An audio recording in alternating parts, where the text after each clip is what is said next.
And all you ever have to do is reach. Are we all clear on that? My goal today is for you to believe.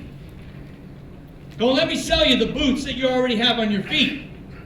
I'm not here to be a salesman. I'm here to share and to help you believe what I believe. And then after that, if you ever need me, I stand by. So that's number one. What I'm going to talk about today is three simple things. And I want you to write this down. And after that, you don't have to write anything else. I'm going to keep it simple. I'm not going to do for those of you that might have did PME, the nice overview with the transition and all that. I know how to do that, but I'm going to get right to it. First thing I'm going to talk about today is the ripple effect. The ripple effect. I will break that down, but I just want you to remember that. The ripple effect. The second thing is putting the puzzle together. A puzzle. And then the last thing I want you to write or put down is making a difference in one. Making a difference in one. Now, I'm standing here, and I'm looking at all of you, and I'm a little nervous. I'm a little scared. So I got to get in the right mood. Bear with me. Every time I have to get up and do a public presentation, I always have to listen to this.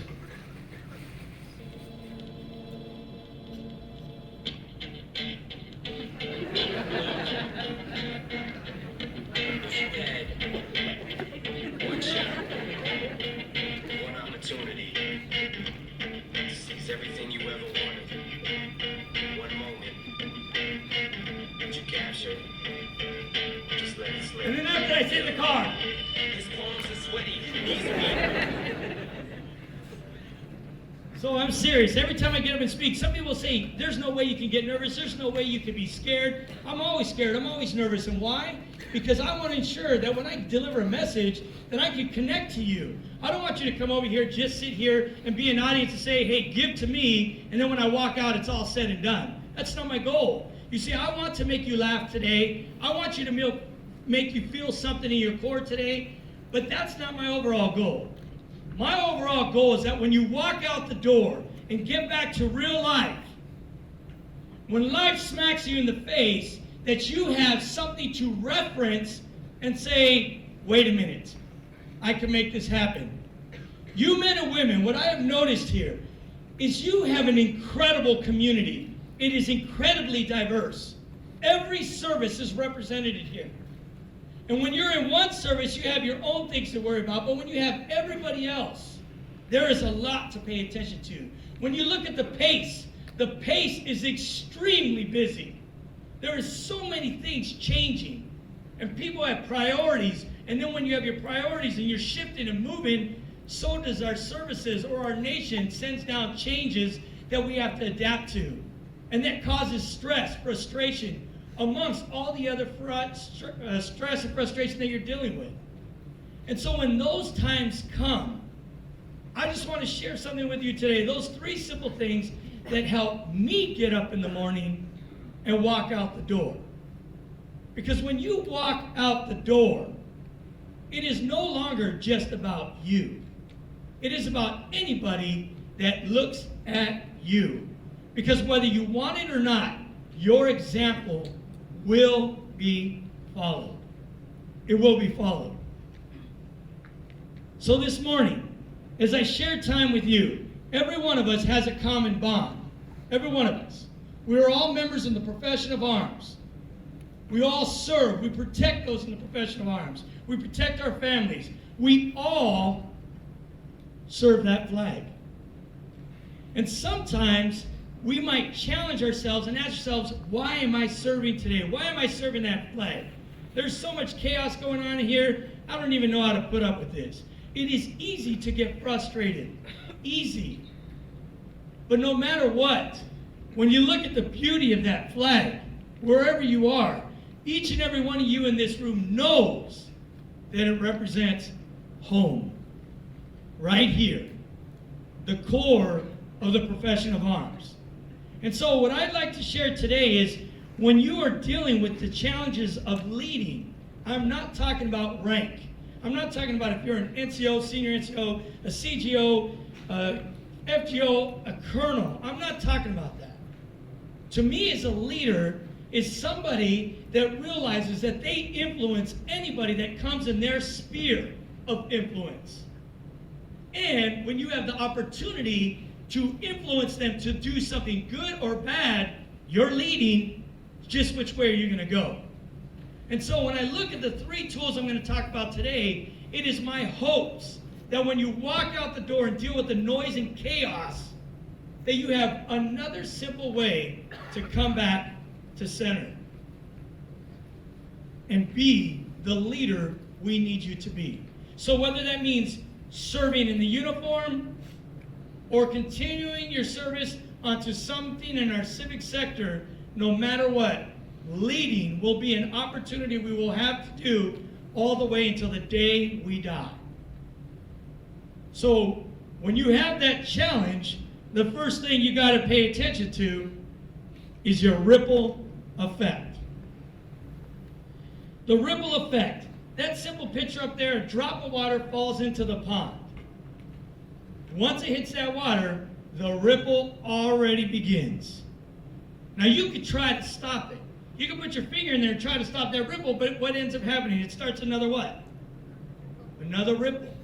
And that ripple goes on and on. Now, some people say, well, you could stop a ripple if I get a super big boulder in a super small pond, throw it in, the ripple's gone. Okay. The point is, the ripple had already started. And it will take something big of demand to squash that ripple, but no matter what, that ripple had already started. And so what I'm asking you to think of when it comes to the ripple effect is realize that when you get up in the morning, if someone looks at you, your leadership ripple effect starts right away. So I'll give you a simple example. Walmart. How many lanes are at Walmart? Say it again. 50. Man, that's a super Walmart, right? In reality, most Walmarts have 20 to 25 lines, the big Walmarts. How many are usually open? 3. And they say, well, you can use checkout. You go to checkout and it says unserviceable, right? So there's 3. How long are the lines? They're long. And when you're standing in that line, how do you feel? Like crap, right? You're frustrated, man. In fact, Sims, come up here right quick. Sims, do me a favor. Stand right here. Now, you're in line, and I'm right behind this tall gentleman, right? So I'm standing in line. Hey, Sims, when you're standing there, you feel like crap, you're frustrated. What is something that you would do to show others that you're frustrated?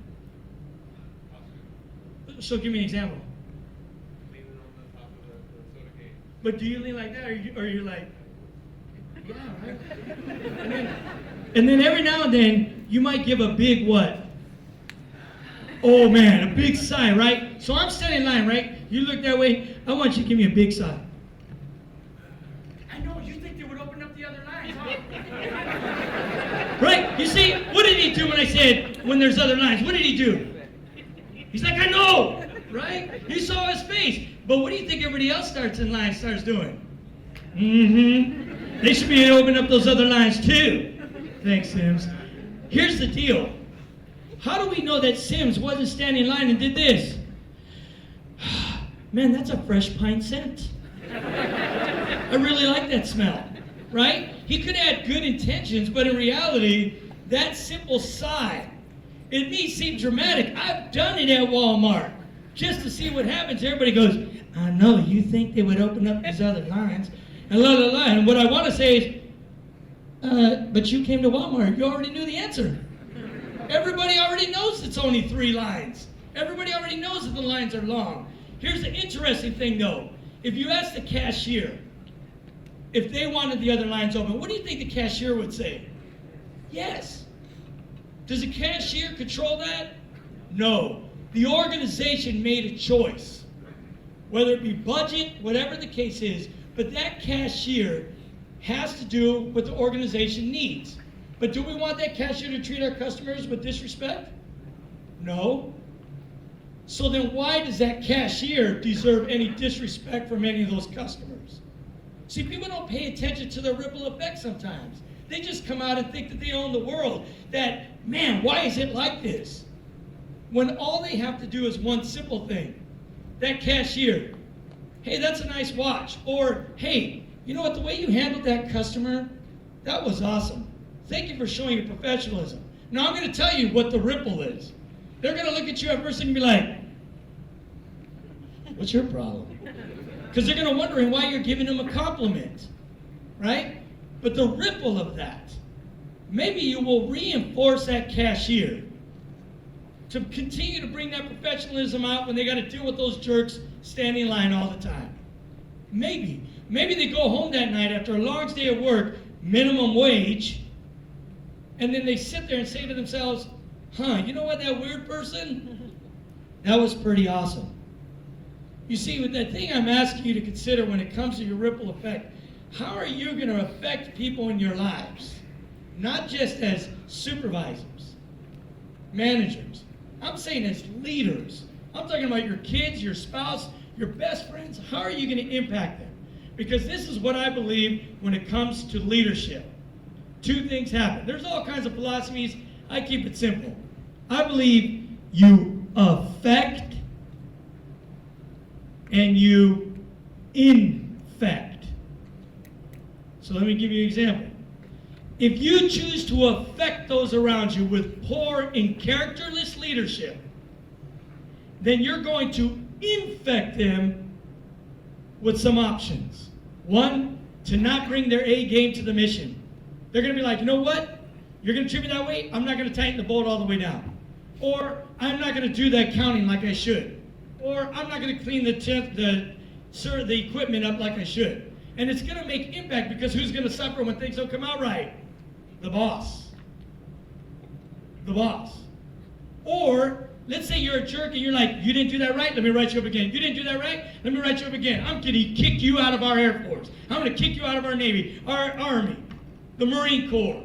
Just treat them with disrespect. Guess what happens? Maybe they might turn around and leave you with some flat tires. They might key up your car. Or even worse, what if they even try to harm you because you affected them in such a way? Just because you wear authority and position on your sleeves, on your collar, doesn't mean you have the right to just affect people that way. Or even worse, maybe you infect people to be just as sorry as you. And when you affect them and infect them that way, the ripple effect is we have sorry leaders that lead our people through change, through stress, through frustration. So I'm asking you not to lead that way. What I'm asking you to do is to affect those around you with the core values as your foundation. Now you might be saying, Chief, come on. I know you're Air Force. I know this, core values, we hear it all the time. Okay, throw that out. If you affect those around you with the goals and the good principles of whoever was in your life as a child, it might have been spiritually, it might have been your parents, it might have been a family, a friend that just led you with goodness. Take that goodness and affect people that way. If it was your teachers, take that goodness and affect people that way. Whatever is defined in excellence, goodness, character, integrity, honor, all that, affect people with that. Because when you do that, then maybe you infect them. Now that might sound off, but what I'm saying is maybe you can infect them with a contagious desire to follow you. Why do I say that? Because sometimes when we're younger, we may not always understand why we have to have the values. Why we have to do the Airman's Creed, the Soldier's Creed. Why? But when I have a leader that I can look up to that has infected me, I will do whatever it takes to lead and make that leader proud. And then eventually when I get down the path and I mature and I grow and I realize, holy smokes, that's what I'm supposed to be doing. That's what I'm supposed to be doing. So I'm going to give you an application task. An application task. I'll tell you what. Airman Wilson, will you come up here right quick?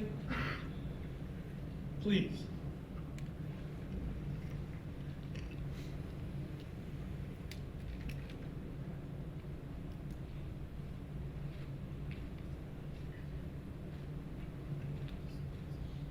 Okay, on the count of three, I want y'all to do the wave, okay?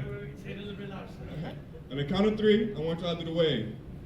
1, 2, 3. Yeah. Stay here. What was that, y'all? That was no way. I don't know. You should have saw what we saw. What happened? You don't know? All right, hold on a second. You stay right there. What happened? Somebody tell me what happened. That was no way. I just it's somebody in the back like this. What happened? The directions were unclear. Directions were unclear. Yes, sir. Whose directions? The directions that were given. Oh man, he called you out. Holy smokes. Do you agree with him? Why do you agree with him? Maybe you weren't as enthusiastic?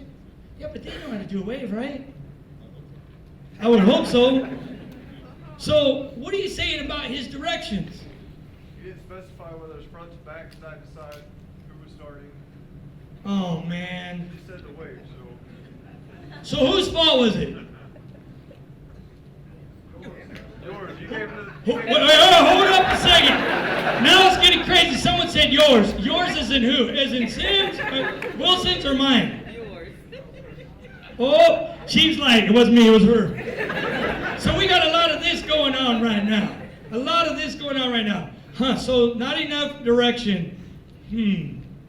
I'll tell you what, I'm going to take this from Wilson. Wilson, I'm sorry it didn't work out for you, man. I'm sorry it didn't. Actually, Wilson, you're going to stay here with me. Stay right here. Hold on a second. So over here, you said that the directions weren't clear enough. Have you ever been to a baseball game? How about a football game? Did they do the wave? At some point, did someone actually tell you stand up which way we were going to go, left, right, front, right, or anything, or did you just do it? Someone just started it. So what happened? Why'd you fail, man? Hey, wait, you know what? Before you say anything, Staff Sergeant, what's your name? Sanders. Hey, do me a favor. And you're lucky I can't get right up in your face. But if I could get up in your face, let me ask you something. How many stripes are on that arm? Now hold up. Hold up. Sanders, I'm only teasing you. Thank you for that. I'm going to come back to that. Thank you for your example. Give it up for Sanders, y'all. Here's the deal. I'll come back to it. Let's try it this way. We got to make sure that Wilson makes this right. When he's going to count it off, when he counts it off, I want you to do it away, but I want you to follow it this way. You see, Wilson is leading this right now, but I'm going to give some guidance and help him to be successful, to help you be successful. On the count of three, what I want you all to do, starting from the front row, I want you to stand up. I want you to get your hands up in the sky, and I want it to go all the way to the back. Once it gets to the back, I want the wave to come all the way to the front. But there's one more thing I want to add. When you stand up and you get your hands up, I want you to say, and trust me, it's weird. Trust me, just trust me. When you stand up, I want you to go, whoa! I know, sailors are like, this guy's tripping. Soldiers like, Army Strong, and this ain't Army Strong right now. I'm asking you to trust me.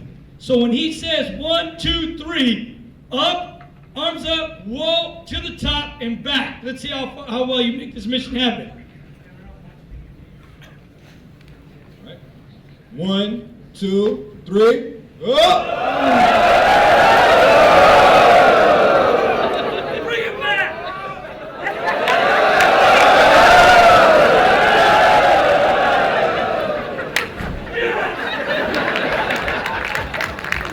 Great job, Wilson.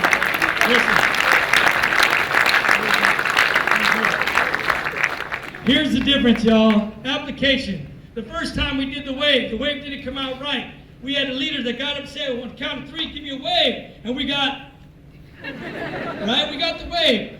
It wasn't effective. And the moment it wasn't effective, what did I do as a leader? What's that? Well, we helped them, but what did I do before we got to that? I called them out. In fact, who did I call out? Sanders. Holy smokes, I called Sanders. And in fact, when I called Sanders out, what did I physically do? I was up here at first, but what did I physically do? I walked up there.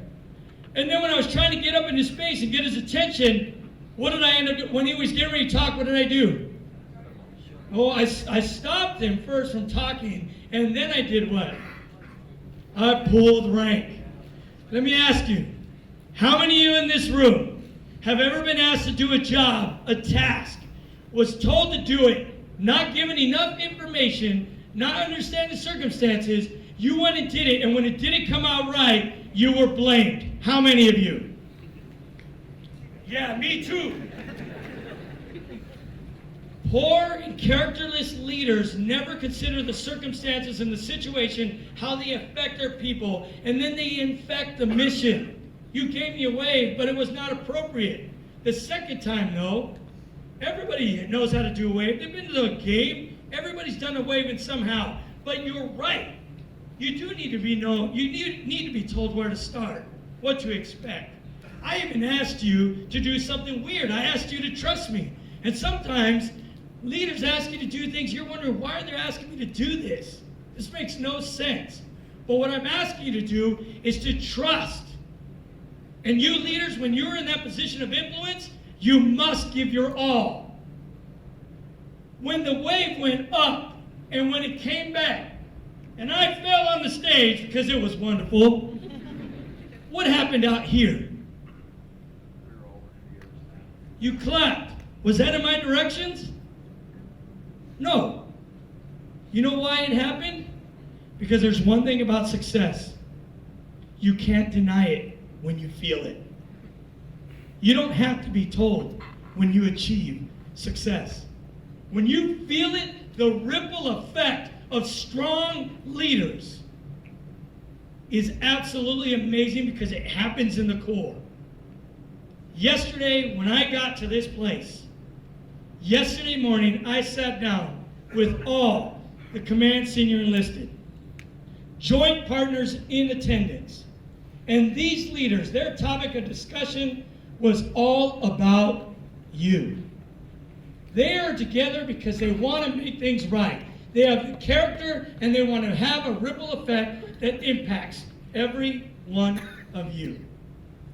What I'm asking you today is that when your water drops in that pond, that whatever that ripple begins, that you, no kidding, are doing it for the right reasons. Because when you realize you have this responsibility, well then now you can get busy and get to work. How many of you like puzzles? Anybody like puzzles? Wow, there's a lot of weirdos in the room. Because I'm not going to lie, I don't like puzzles. I don't like puzzles because puzzles take too much what? Time. Oh my goodness. Like Boy George, time won't give me time. Time. I don't have enough time. How many of you have enough time to do everything you want to do? I don't see no hands. So let me tell you about time with my son and puzzles. My son loves puzzles. He's crazy. He loves puzzles. One day, I hear the door open, and you hear the speak come running, and next thing you know, Dad, I got a new puzzle. I'm standing there, ooh. Alejandro, how many pieces are in your puzzle? Dad, 1,000. And I'm standing there, ooh.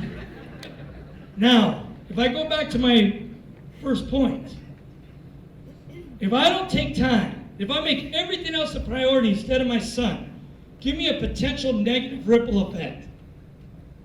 What's that? I didn't hear you. He's going to pull away. That's a very good point. What's another thing? What's that? Discouraged. He might be discouraged. He may not ever want to do puzzles again. He may not want to challenge his brain. What about as a father, one day down the road? What could that ripple effect be? What's that, sir? Next time he's excited about something, he's not going to come to you. He may not ever come to me. You're absolutely right. Or what about when he has a child? He may never not make the time for his own child. You know what? As a father, I never want that ripple effect on my children. So I will make the time to do the puzzle with my son. However, how about us? when we come to work.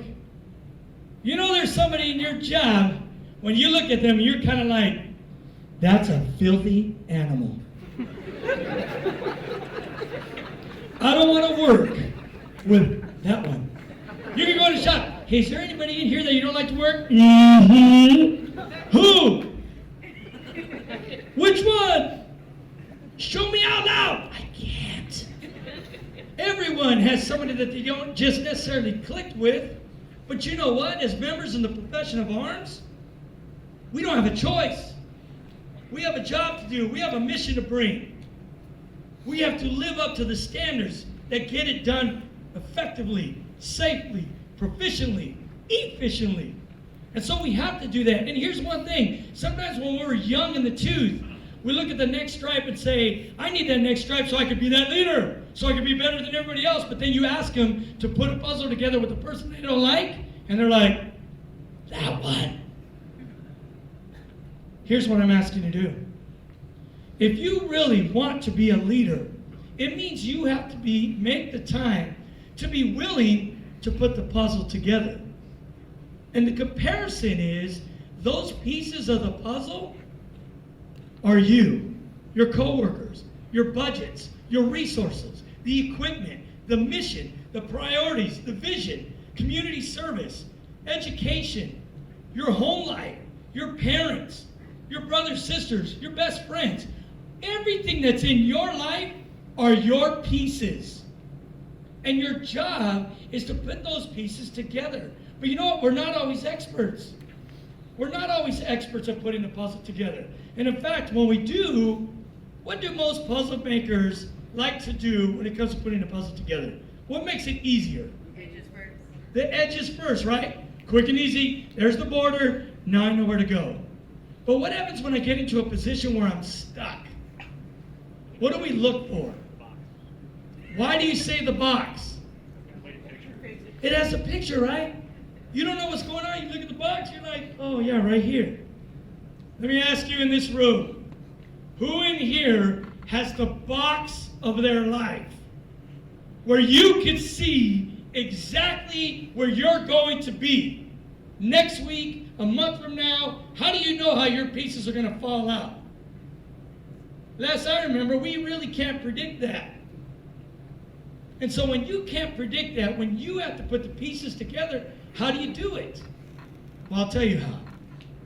The education you got when you were in school, elementary all the way up to high school, college, all those courses you took, those are tools. The lessons from your parents, best friends, mentors, and your spiritual side, if you followed that suit. But then when you came into the profession of arms, the profession of arms also gave you tools, basic training, tech school. And then, as you develop, you might say, why do I got to go to Airman Leadership School, Soldiers Academy? Why do I have to do that stuff? Why? Because those are tools to help you deal with the pieces when you don't have the box. Oftentimes, we might think of just checking the box off. That's not what it's about. Colonel Price, he has a big team, all these partners here on this camp, and we are working together. You're doing great things. But a goal of a leader is to always find ways to make the pieces fit, to make the picture even get bigger and bigger. How do we make our world a better place? And so what did Colonel Price have the willingness to do? Hey, let me see if I can sit down and do this with my leadership team. And they developed a monthly series, a way where other people could come in and share with you and give you perspective in helping you put your puzzle together. He could be a leader and say, I ain't got time to deal with that. Just go to work and do your job. It's not what he did. And for the other commanders on the wing that allowed you to come out here to be a part of this, that are not a part of the can-do wing, guess what? Your leader said, you know what, I may not be able to be there, but yes, I believe in his vision. Let's put those pieces together. Let's do it. Take the time to put the puzzle together. Because I promise you this, the world will always be incomplete. There will always be people that say, I don't give a damn, and I'm not taking time on you right now. And you men and women in this room, you know what that's like. You've had leaders that looked at you and said, not today. And in fact, when they wanted to hurry up and do something with you in your career, in your path, in your guidance, they took your piece and tried to fit it in. When you try to force a piece into a place that doesn't belong, what happens to the piece? It gets broken.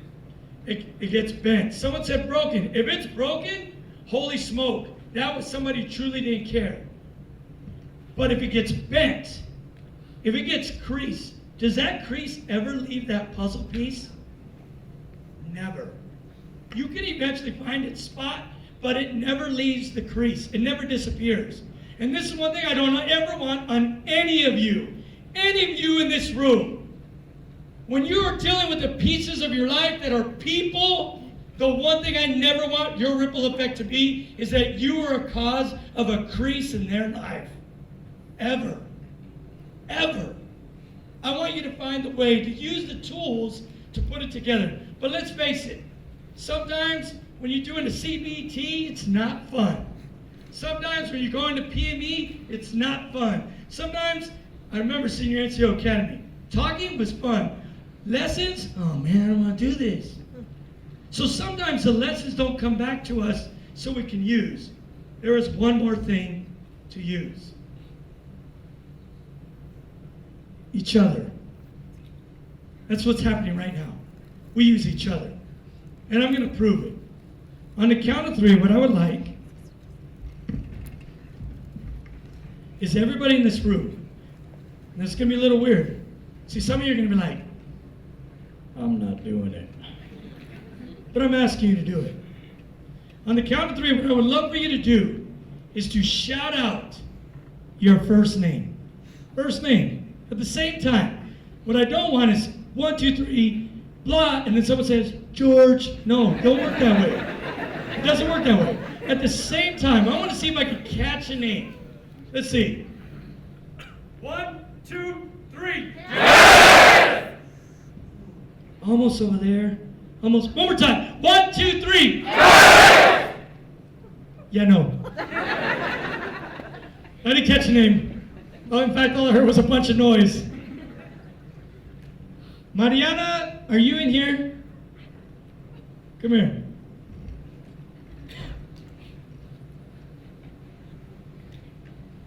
We're going to change this up right quick. All I heard was noise.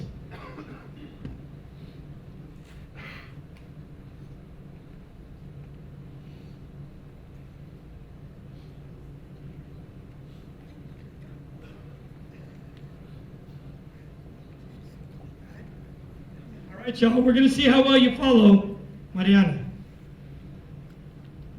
On the count of 3, I want you guys to shout out can do. 1, 2, 3. Can do! 1, 2, 3. Can do! As one voice. One voice.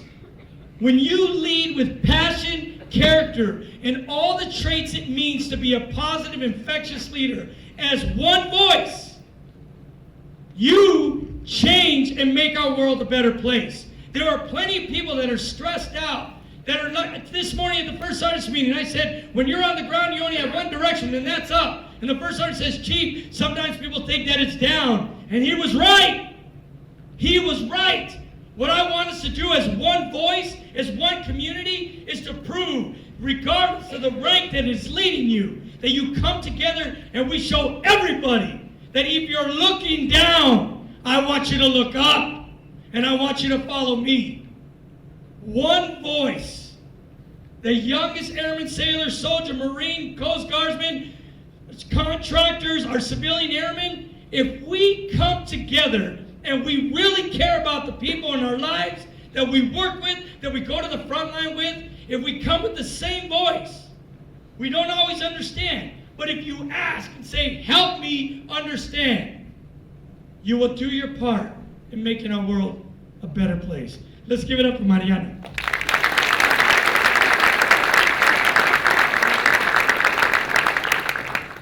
Here's the deal. You might be saying, why do we do those silly things? Silly things. Because if you believe you can do, you do. The 305th came courageous airmen, innovative airmen. That's the history of can-do airmen. But the reality is can-do is every one of us. We can do. We just got to be on the same page. If you ask me why I say and do weird things, It's because this. Sometimes leadership is weird. You don't understand. You've been sitting down for a while. As a guest speaker, there's one thing I know you have to do as an audience. You have to sit there, and I know you have to try to stay awake. And I can take that for granted and make you sit there and make you try to stay awake. I know I got the shirts in the back, so if you fall asleep, they can come up to you and say, hey, get up. And you know what happens when you get called out? You get all punked out. Man, why you gotta call me out? Well, because you fell asleep. You're not supposed to fall asleep. But see, because I know that, in the first exercise, I made you do the wave. What was the big deal about that? It's no big deal, but it was. It allowed you to stand up, it allowed you to stretch, and I allowed you to voice yourself. I'm helping you stay awake. I understand. And when I said yell out, see those people that say, I'm not doing it, they lost the benefit. They better hope a first sergeant doesn't call them out. At the end of the day, leaders will guide you because they see a vision and they want you to achieve it. You just got to believe it. Got to believe it. When you understand all this, when you know that you can put it all together, then you start going forward and you make a difference in one. Here's the deal. 15 years ago, I worked with this airman. His name was Luis. And Luis, I can't say he was a weirdo, because that would be unprofessional. But Luis,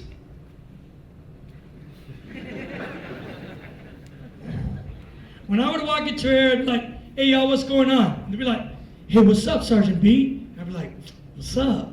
I loved it when they called me Sergeant B. But not Luis.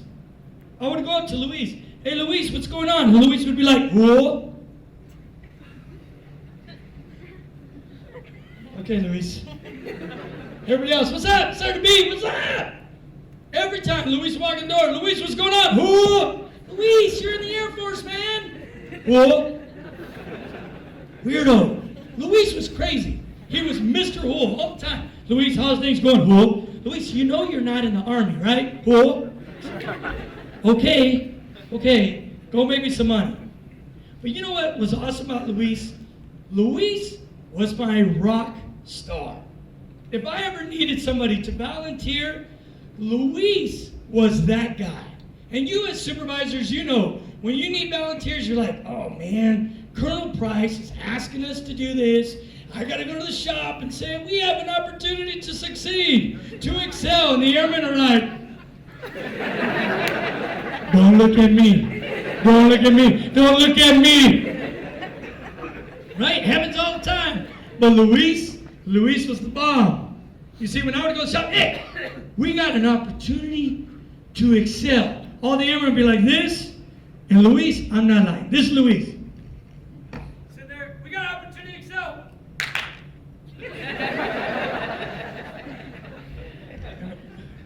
Did he just clap 2 times? He did. He would clap 2 times to make sure he got my attention. He put his hand up. I'm like, all right, Luis, yeah. Got my volunteer. Every time, hey, I need something. Boom, hand up. I'm like, man, I love Luis. Luis is making me some money. Because, you know, when you're the supervisor, you have all the people, you look like you're amazing. So one day we went to the wing staff meeting. I'm a technical sergeant. I'm sitting up on the side chairs. And the general came up with a great idea. He says, teammates, I have a great idea. The colonels are like this. At the air show, I know we always have an officer and a senior NCO run the air show. But this year, I want an airman. The colonels, are you crazy? The chiefs in the room are like, what? And me in the corner, let me go.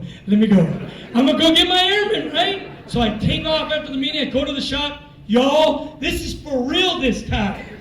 We have an opportunity to excel. And what happened? Yeah, 2 claps and hand up, and I look and said, Luis, you are the man. And I wrote his name down. I'm denying, I wrote his name down in the conference room. I knew he would volunteer. Luis was the man. What do you think everybody in the shop called Luis? What? Brown noser, butt kisser, ate up. I didn't care. He signed up. I went back to the next day, went to the conference room. I'm sitting there, General's talking, la la, and all of a sudden I raise my hand. And General says, "Who's that?" "Sir, that's Sergeant Barraza over in propulsion." "What's he want?" "Sir, I don't know." "Sergeant Barraza." "Yes, sir. What do you have?" "Sir, you asked for a name, an airman to run the air show, and I have a name." He says, "You already have a name?" I said, "Yes, sir. His name is Luis." And so the general stood up. He said, "Sergeant Barraza, you're absolutely the most incredible leader I've ever met in my life." And I'm standing over there, I know. Now here's the deal, you know that didn't happen. The general was like, "Sergeant Barraza, I look forward to meeting your airman, thank you very much." And I'm like, "Yeah." But you know when the general looks at you and just gives you a smile, you feel like Superman. I was so happy because, man, I know I'm going to be a master sergeant. This airman is the bomb. Until I realized a grave mistake. See, I think about my airmen all the time. I think about people all the time. I get home, get off work, I'm thinking about people all the time. And what I realized about Luis, my fired up whore airman, that in the last 7 months, Luis had experienced 6 deaths in his family. 6 funerals. And because Luis had been to ALS, his family always expected him to share words at 6 funerals in 7 months. And so when I thought about it, I thought, oh my gosh, as a supervisor, did I do my job? Got him home. I did my job. And I could have acted like it didn't matter after that. But that wasn't true. I never followed up to see how he was doing because every time Luis walked in the door and I looked and said, "Luis, welcome back. How you doing?" Luis would say what? Whoa. You know why?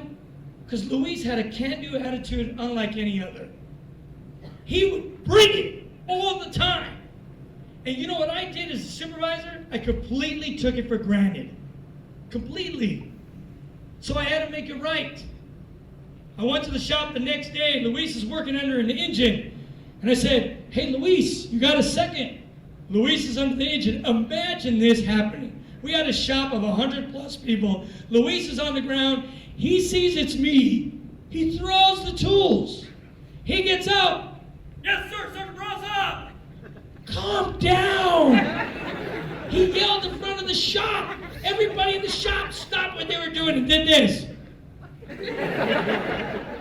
Oh my gosh, I can't tell you how embarrassed I was. I was red. I started sweating like I am right now. In fact, I think I'm freaking out because of that moment.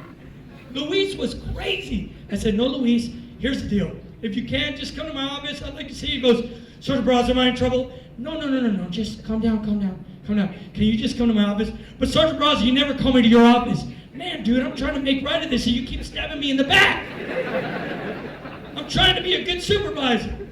But he wouldn't be quiet. I said, "Just come to my office." He goes, "Sergeant Barraza, I have to grab my tools. I have to wipe them down and put them in there."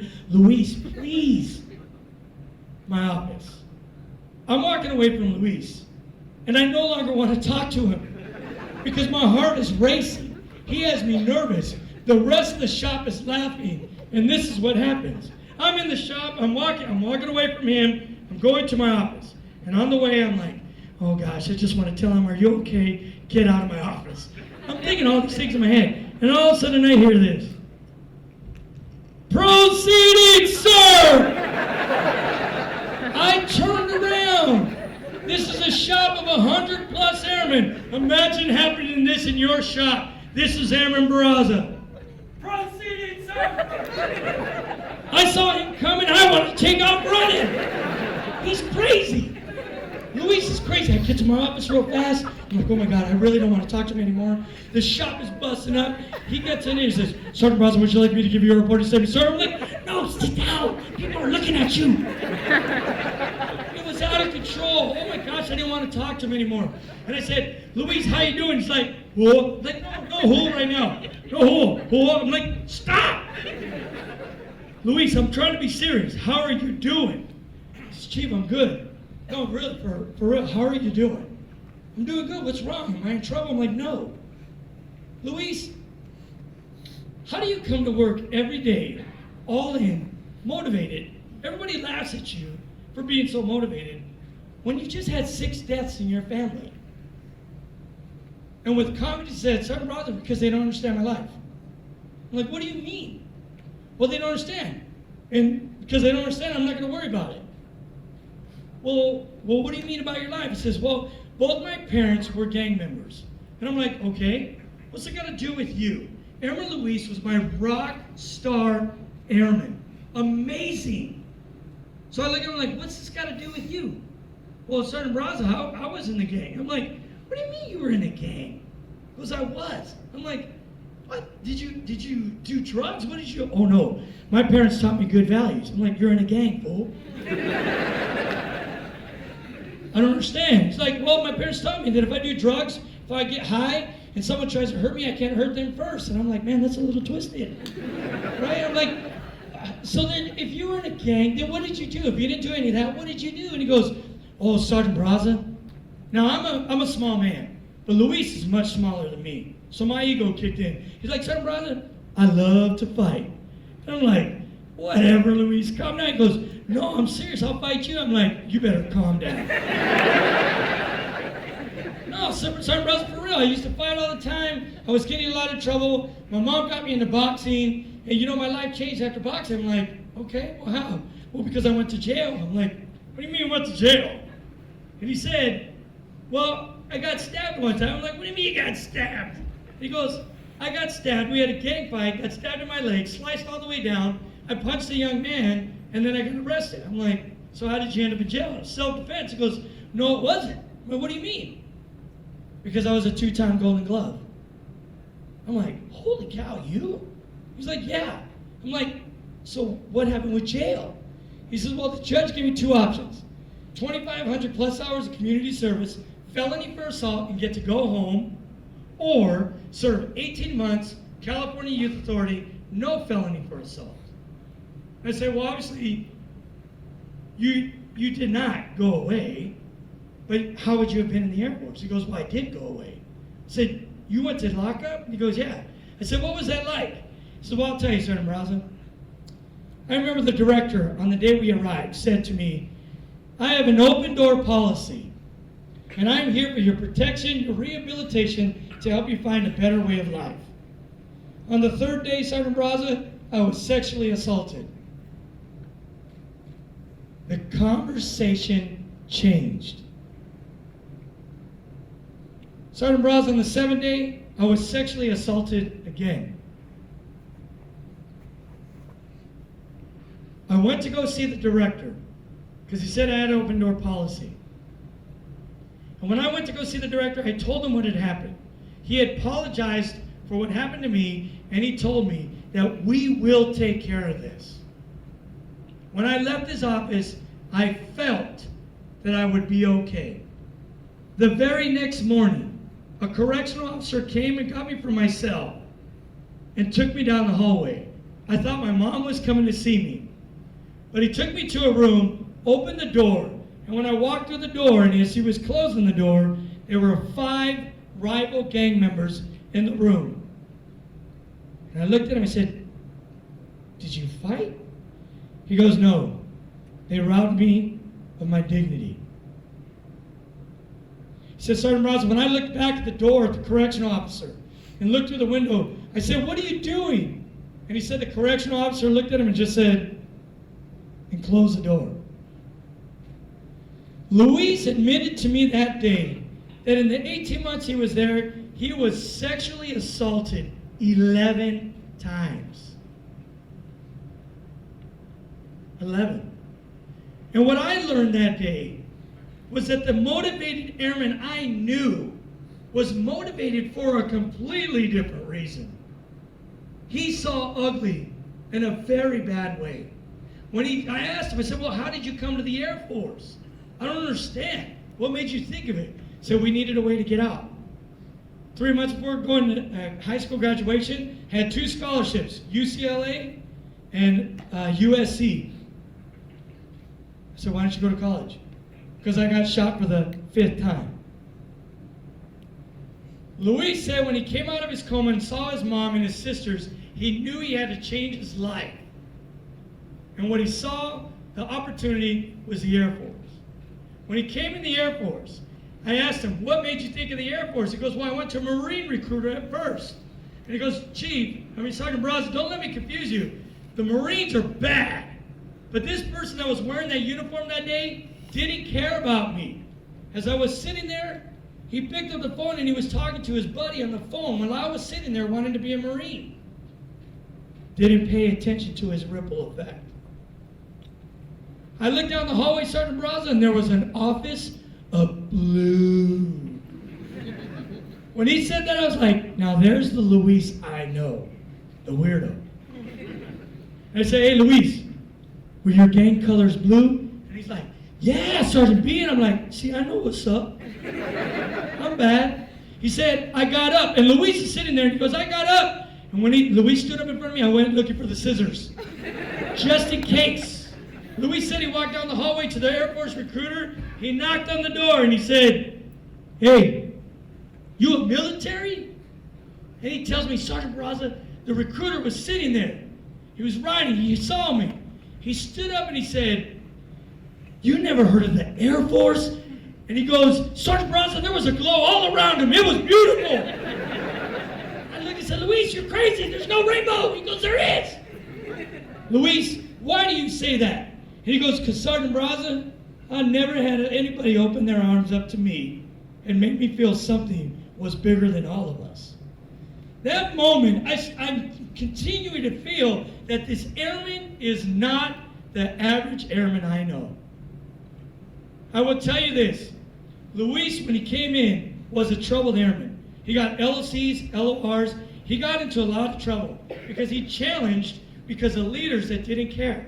They didn't take the time to put him in the pieces he needed to be. But what I can tell you as a leader that has watched Luis, I've known him 15 years, 16 years when that happened. And I will tell you, I saw Luis get Airman of the Year, NCO of the Year, Maintenance Professional, Senior NCO of the Year. I saw him get recognized at the Air University. I mean, this young man flipped the script.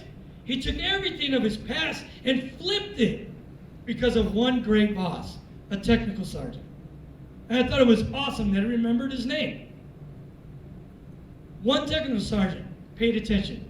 What I'll tell you is I remember in 2010 looking at the newspaper and it said, from gang member to United States Air Force, Luis was the headlines.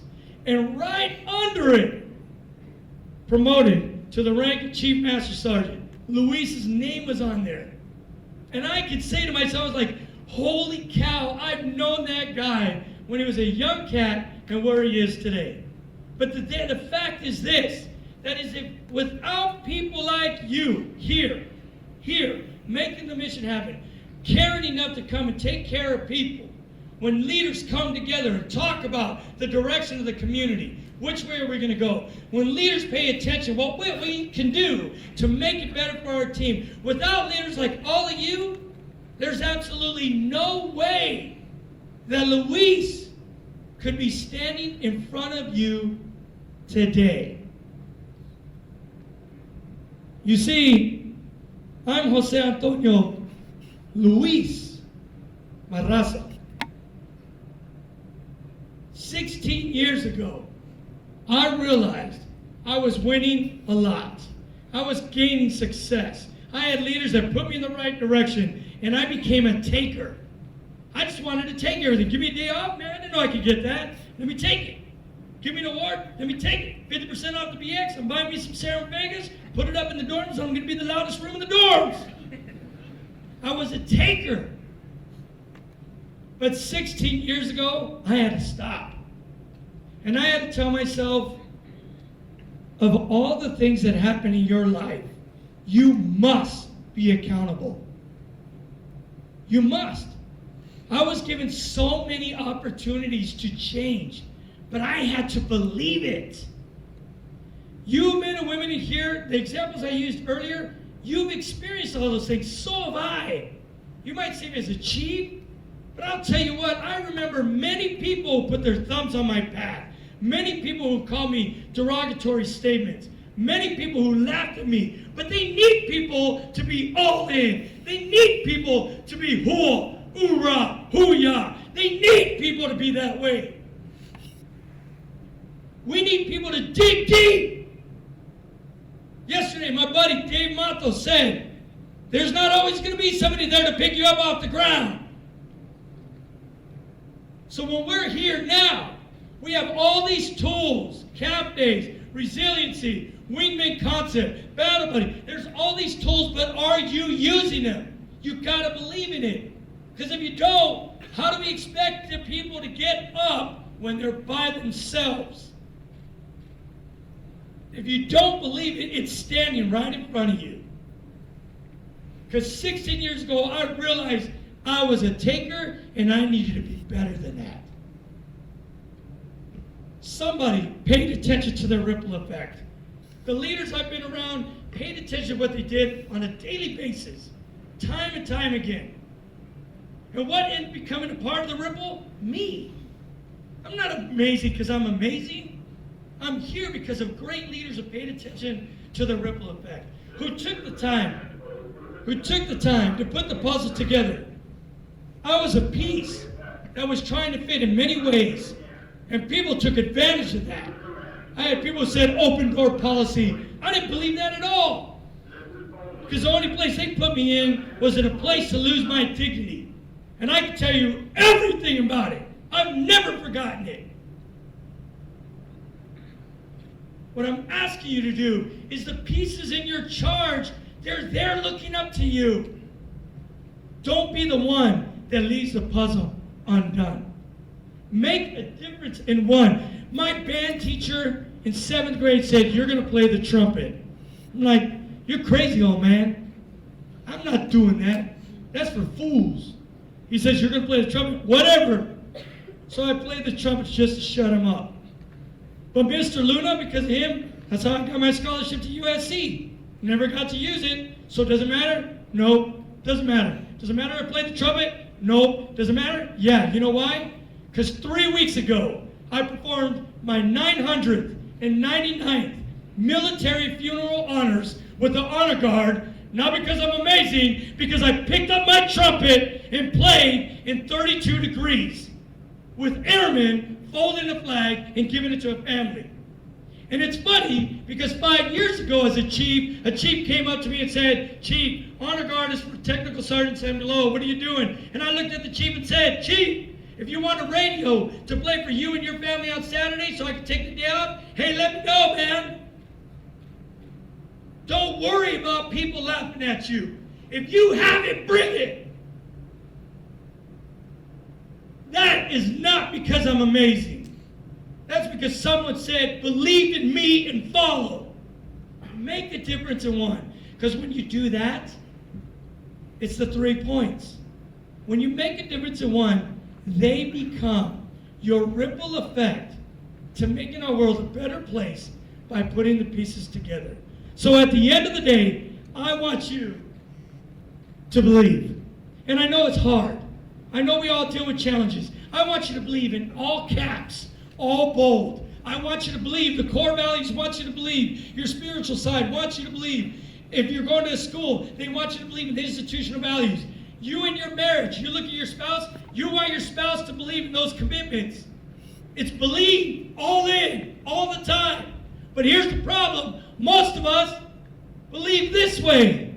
Lowercase, I believe, but I don't want to be out loud because if I'm out loud, someone's going to laugh at me. If someone says, Chief, why are you saying who all the time? Because I love my damn army. And they made me believe in the whole. They made me believe in it. You want to laugh at me? Keep laughing. But I know. I believe. But what's hard is, it's hard to believe all the time. And you know why it is? Because of these believers. These people.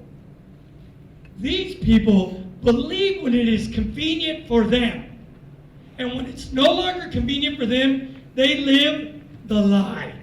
And you know who these people are. So here's the deal. I'm not going to lie to you. Am I the capital all bold believe all the time? Man, life hits me in the face. And I try. So what am I asking you to join me? I'm asking you to join me in being the arrow. The arrow. If you're the arrow that is striving to believe the best you can, then maybe you will influence those that don't believe. Or maybe the people on the bottom that are plagued, infected, or forgot what got them there in the first place, maybe you will be the one to remind them. I'm telling you right now, I want you to believe. I want you to bring the goodness, because there is no way this man right here would have been able to experience anything without people like you. And I mean that. And what I want you to believe in is your leaders everywhere. Follow. Even when you don't get it, follow. My commitment to you is this. I gave you my number. If you ever need me, you ever need a perspective, always remember this. I'm ready. Because I believe. I'm here. I have many other things I could be doing. I don't have to be here. But I'm here because I believe what you men and women are doing.